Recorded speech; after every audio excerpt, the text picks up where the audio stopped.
Magandang hapon mga ka-farmers. Ngayon ay November 15. 15 na yan ano.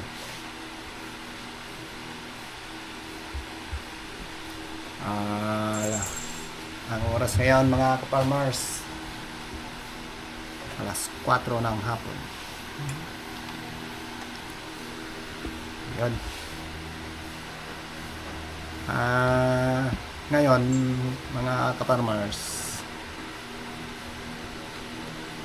papakita ko sa inyo yung tanim ko na pipino. Update ko kayo mga ka-farmers, kasi may nagbabadya na naman na bagyo dito sa amin. Ayon sa mga tagapagbalita ng bagyo, yung forecast track ng bagyo ay tumbok kami dito mga ka-farmers, dito sa lugar namin. Kaya habang hindi pa masasalanta ng bagyo yung tanim ko na pipino, ipakita ko sa inyo. Pero bago tayo pumunta doon mga ka-farmers, magmerienda muna tayo. Ito mga ka-farmers, yung merienda natin. Bilo-bilo. Yan.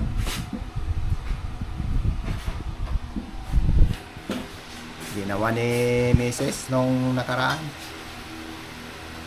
Gumawa siya ng bilo-bilo mga ka-farmers. Bago ako pumunta doon sa may pipino, merienda muna tayo.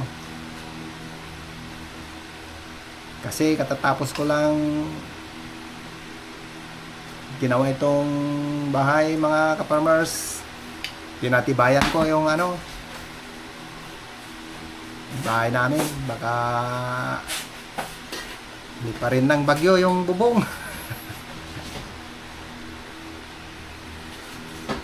Ngayon, mamerinda muna ako mga ka-farmers. Mamerinda muna tayo mga ka-farmers. Yan o. Oh.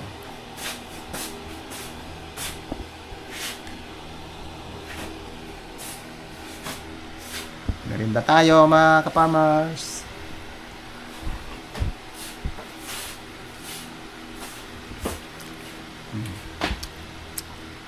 Ay, si Mrs. Oh. Merinda po tayo.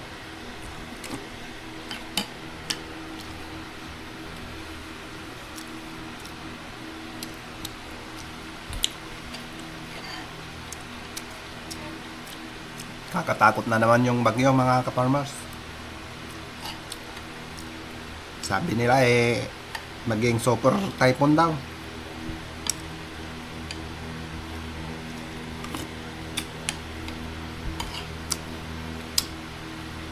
Tumbok pa kami mga ka-farmers.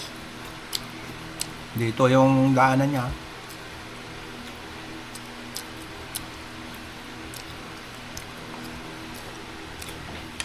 Masisira na naman yung mga patanim mga ka-farmers.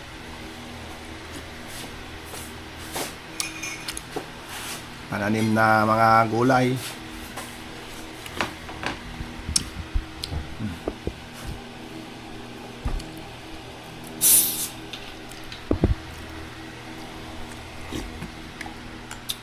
Ay mami, soft drinks ka na naman.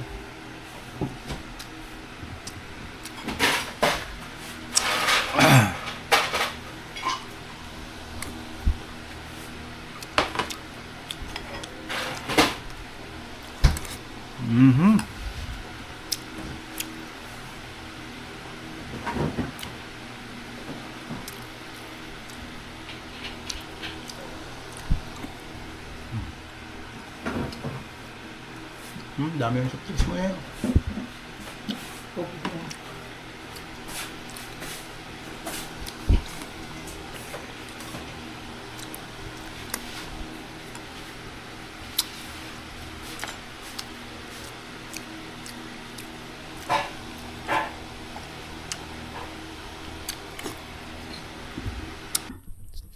So yun guys, tara na. Punta na tayo sa tanim ko na pipino.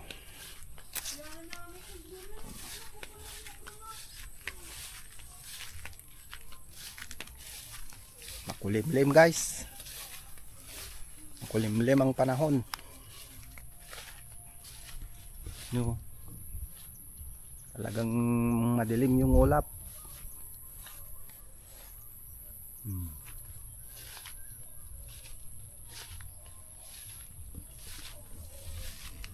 Sabi ng sa balita guys,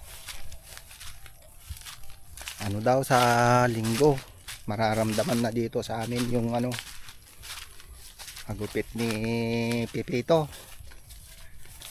bagyong Pipito. Kaya ngayon samantalain ko na ipakita sa inyo guys yung tanim ko na pipino habang hindi pa nasasalanta ng bagyo. Tapos pag makalampas na yung bagyo, update ko kayo ulit kung ano ang kahihinatnan ng aking tanim.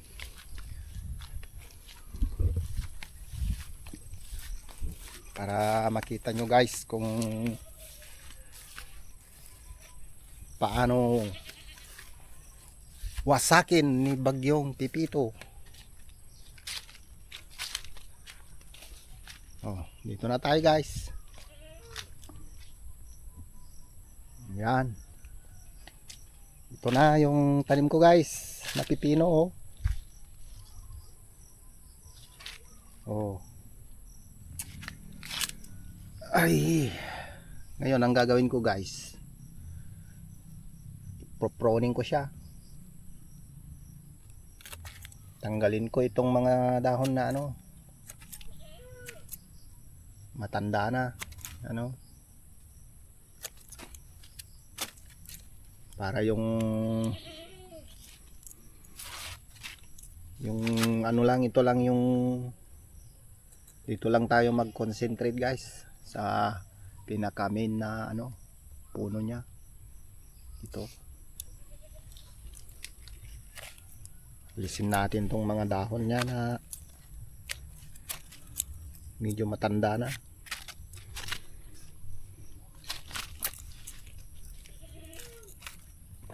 Ito.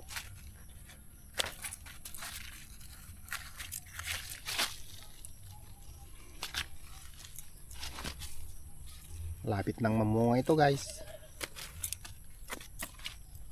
Oh.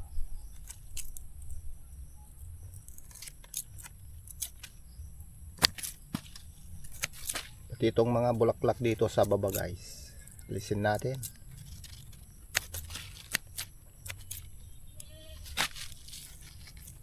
Para sa ganon, dito lang siya mamunga, bandang itaas. Mas malalaki ang bunga pag sa taas mga ka-farmers. Yan.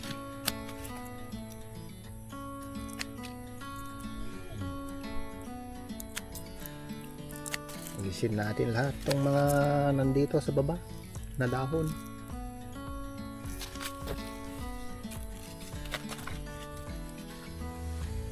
Para yung nutrients na kakainin niya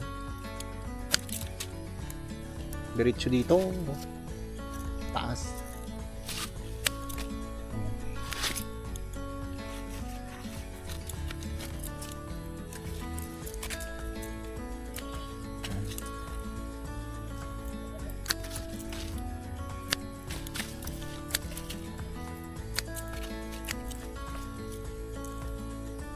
Pero pag daraan yung bagyo guys, pag manalasa dito sa amin guys, sure ball masisira to.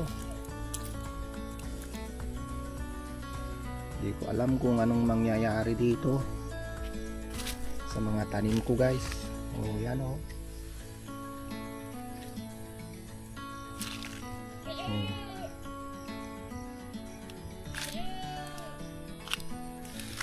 Magaganda na sana guys, kaya lang yun nga, pag sinalanta ng bagyo, wala na. Ito yung mga ay, thank you Lord. Pati itong maliit na bunga dito guys, alisin natin. Pag magpapabunga tayo dito banda itaas, kasi pag dito maliliit yung bunga niya.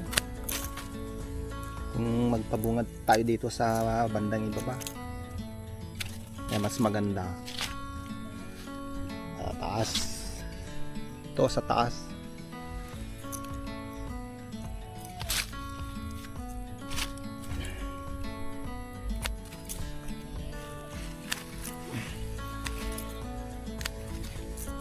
Guys, pati yung sanga dito guys na maliliit, alisin natin. Dito lang tayo mag-concentrate sa pinaka main na puno niya.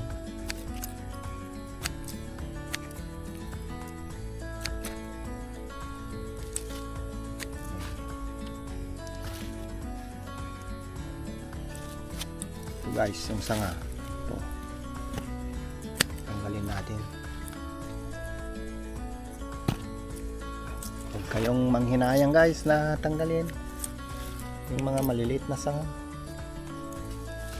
para pag mamunga siya malalaki yung bunga niya.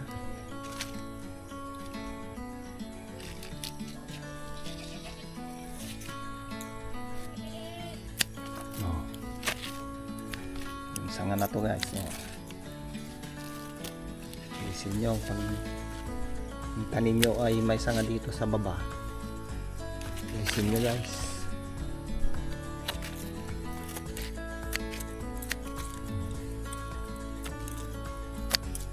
Itong mga bulaklak,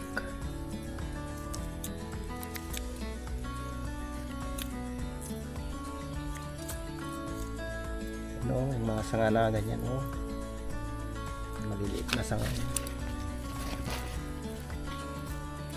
Tanggalin nyo yung mga ganito na sanga guys. Maliliit, payat.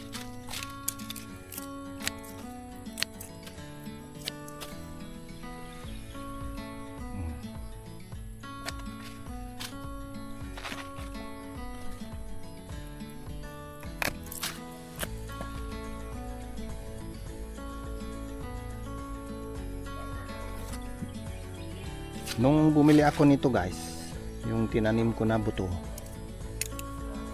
sabi nila sa pinagbilan ko, mahirap daw mabuhay dito itong pipino na ito, kasi yung kulay green ito na pipino guys, yung berde yung bunga. Sabi nung pinagbilan ko, no daw, sa doon lang daw sa malamig klima mabubuhay ito. Sabi niya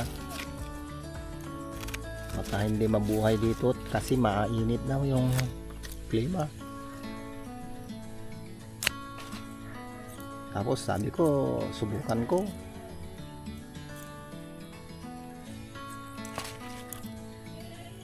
Sa awa ng Diyos, tingnan nyo naman guys, buhay naman, buhay na buhay.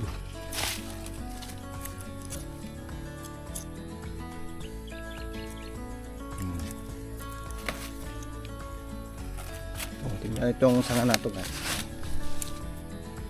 may maliit na siyang bunga, pero tinanggal pa rin natin. Ito yung bunga na yan,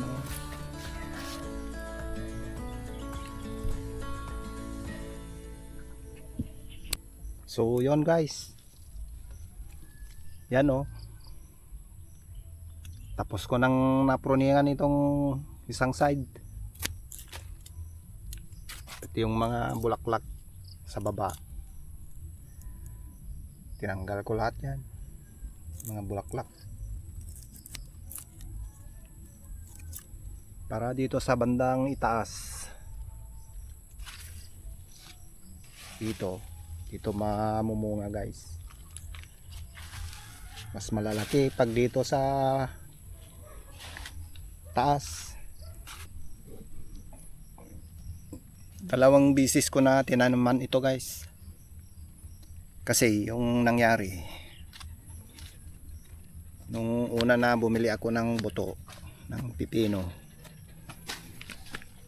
nung tinanim ko kunti lang yung tumubo.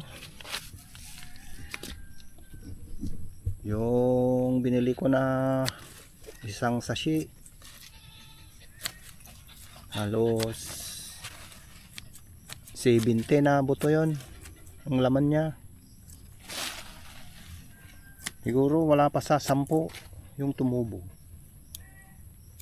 Nadali ako doon guys. Ang ginawa ko, bumili ako ulit ng buto. Ito lang pipino.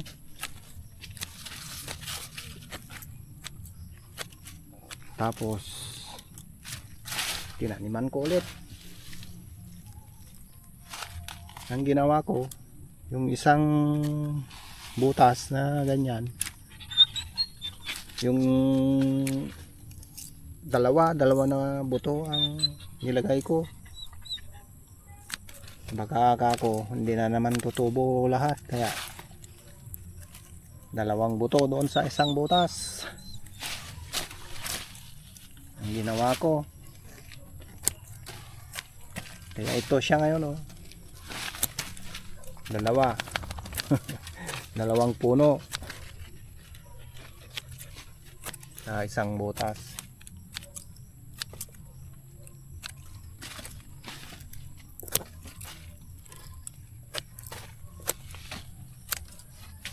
Kaya medyo makapal siya guys.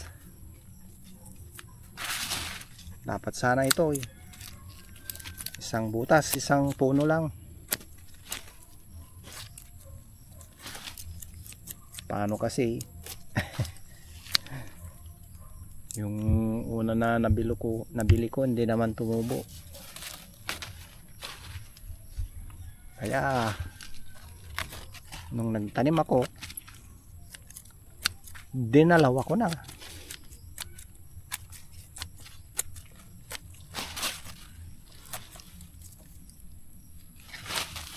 Baka ako konti na naman ang tutubo.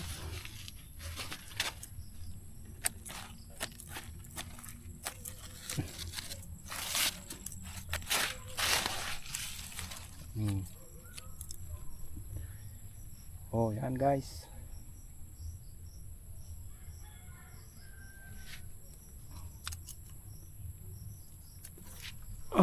Pati yung mga bulaklak, alisin natin.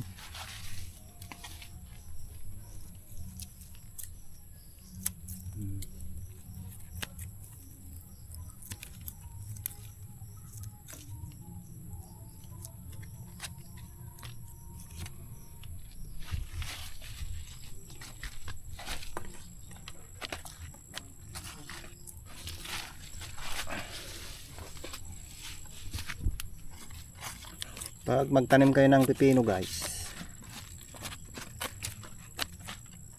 ang proseso nito, 3 beses kayo mag-apply ng abono guys. Halimbawa nagtanim kayo, tapos tumubo, pag may 3 na yung dahon ng pipino, applyin nyo na ng abono. Ang i-apply nyo guys na abono, yung triple 14 at saka yung pagsamahin nyo yung 1620. Yon ang i-apply nyo sa unang pag-aabono nyo. Tapos pangalawang apply nyo ng abono, di ba pag mga 10 days or 15 days na mag-start na siyang gagapang, yun tirahin nyo naman ng yung triple 14 complete, triple 14 at saka 4600 yung nitrogen. Yun ang pangalawa.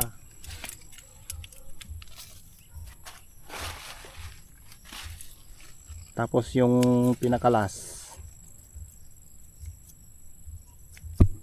yun yung pangpadami ng bunga. Sa susunod na video guys, pag update ko kayo pagkatapos ng bagyo, yun ipapakita ko sa inyo yung i-share ko sa inyo yung ginagamit ko na abono na pangpadami ng bunga, pangparami ng bunga, pang palulusog, tapos pampabigat.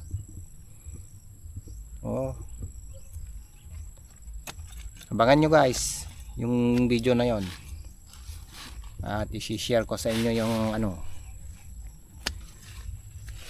sikreto sa mga pampabunga sa mga gulay.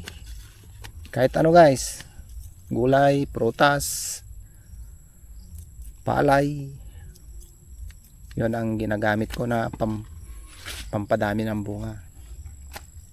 Kung sa palay naman, pampabilog, pampalusog,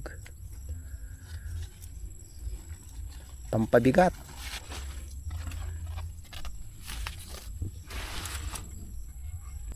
Yun guys, yan, tapos ko nang napuningan. Malinis na dito sa baba.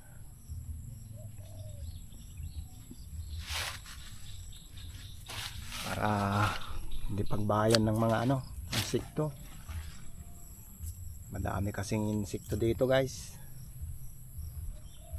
Yan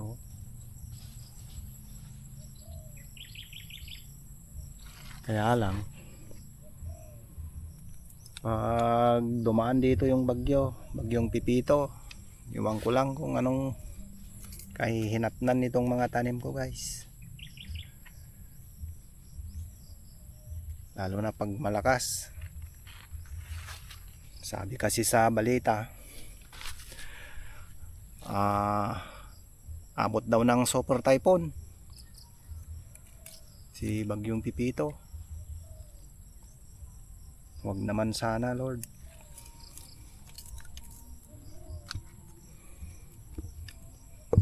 Ito guys yung tanim ko na kamuti. Yan. Gaganda ng talbos nila Masarap yan pang ulam guys, pang agahan. Ilaga mo lang tapos sausaw sa bagoong na may sili. Ayos na. Yan guys Tapos ito yung sitaw.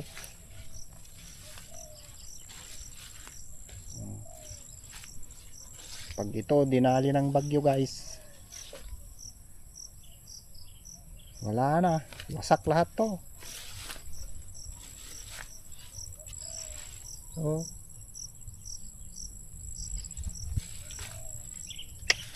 Sayang.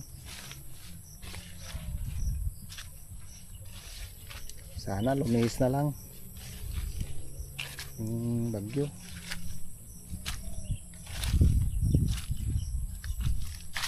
Hindi naman. Hihina na lang sana. Yan guys. Yung tanim ko na sitaw din. Oh. Sayang to pag nadali ng bagyo. Malapit na ding mamunga to guys. Itong sitaw.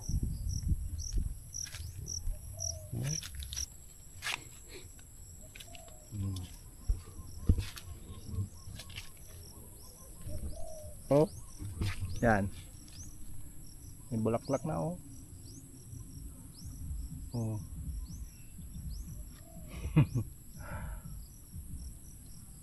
Lapit nang mamunga. Dito pa lang sa baba guys, oh, may bulaklak na. Sunod-sunod na, oh. Yan.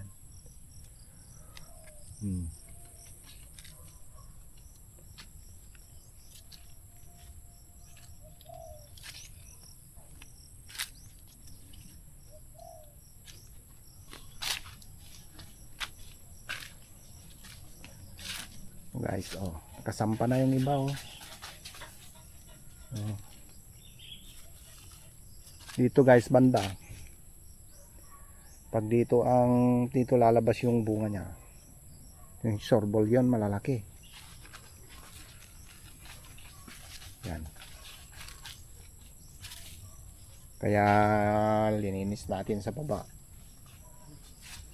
Tinanggal natin yung mga sanga na maliliit. Dito tayo magpapabunga sa bandang taas. Kung hindi masisira guys. Sana wag naman. Kahit makabawi naman lang sana.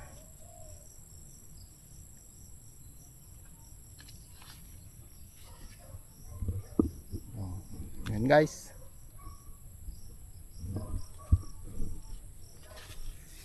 Ito yung tanim ko.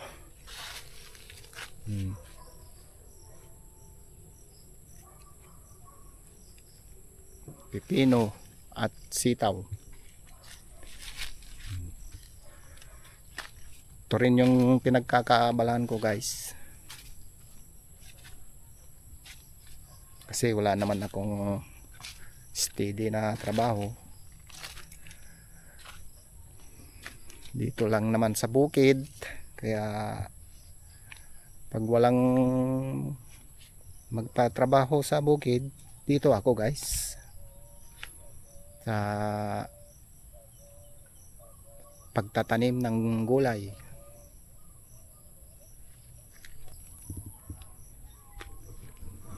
Oh, doon tayo sa kabila guys.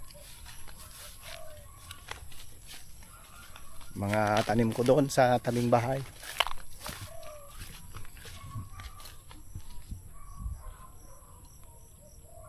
Ang laki itong sampalok na to guys. Oh. Matanda na itong puno ng sampalok na ito. Bata pa kami, mayroon na ito. Ang puno ng sampalok na ito.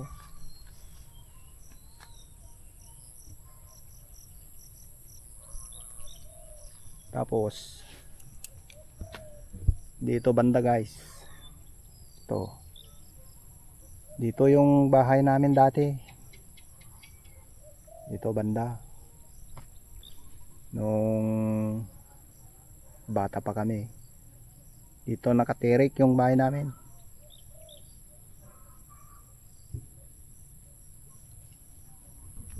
Tapos nung may malakas na bagyo,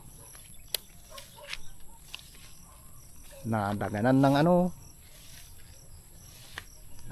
ng malaking puno ng mangga. Yun, medyo tumagilid yung bahay namin guys. Kaya doon, linipat na namin doon. Linipat namin doon.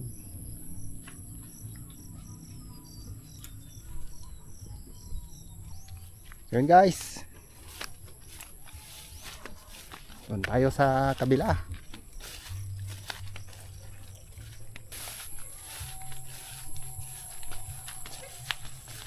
What?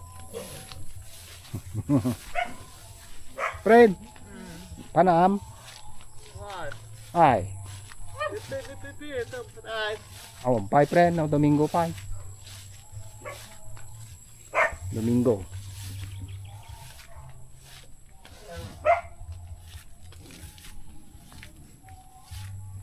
Dito guys, oh. Oh. Ito yung tanim ko noon na binas out ni Bagyong Christine. Pakita ko sa inyo guys.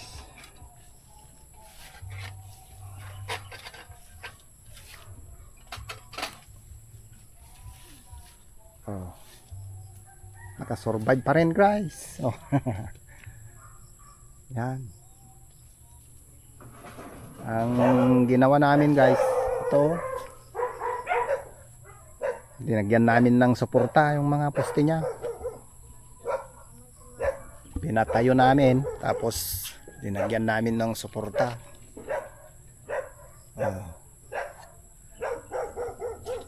Tapos in-applyan ko ng abono guys. Diniligan ko ng abono. Oh, ito, nakasurvive pa. Ano? May mga bunga pa. Oh.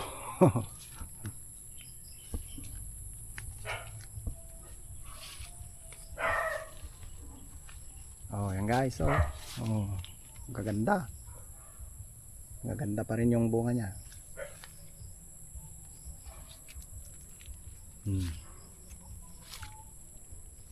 Pero kung manalasa ulit si Bagyong, manalasa na naman si Bagyong Pipito, tumba na naman ito siguro guys. Oo.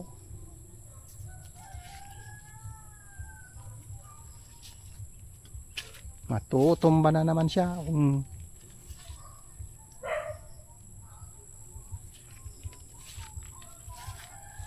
Oh. Ang bunga niya oh. Ang hahaba. Oh. Ito guys, pakita ko sa inyo ah. Ito. May ilan akong tanim dito na kamatis, talong.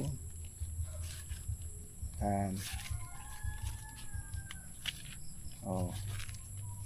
Kamatis. Ilang puno ito ng kamatis? 6. Tapos talong 5. Yan. Ang gawin natin guys dito sa kamatis, tanggalin natin itong talbos nya. Ito asin natin. Yan. Para lalabas yung ano, lalabas yung sanga nya guys.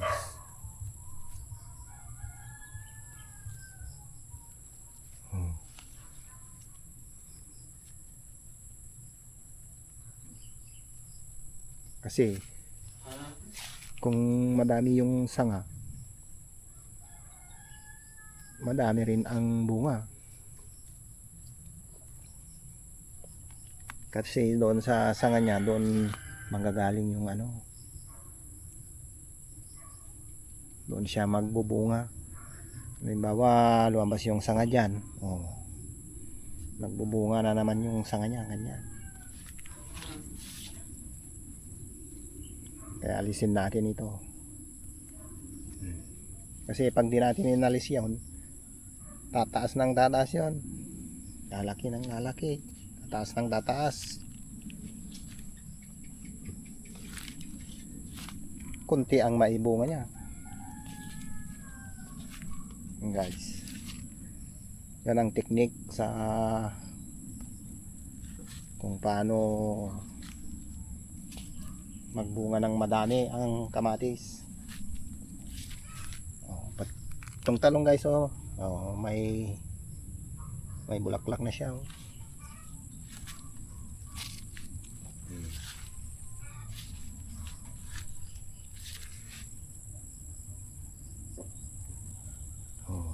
Yan, para lalabas yung mga sanga.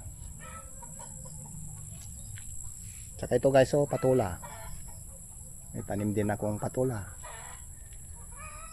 Ayan. Nakasampa na rin sa kanyang gapangan guys. So kasampa na yung iba. Tapos ito may bunga na siya dyan.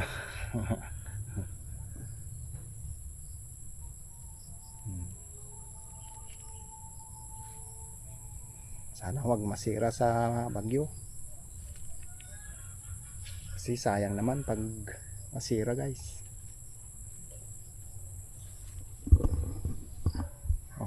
Lalo na itong sitaw.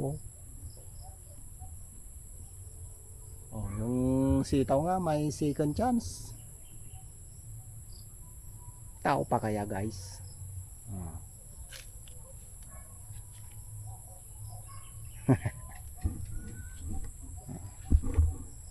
So yun guys, thank you sa panonood. Paki-like, share and subscribe na rin. At sa mga nakasubscribe na, maraming salamat po sa inyo. Sa mga hindi pa nakasubscribe, sana mag-subscribe po tayo mga ka-farmers. Thank you and God bless.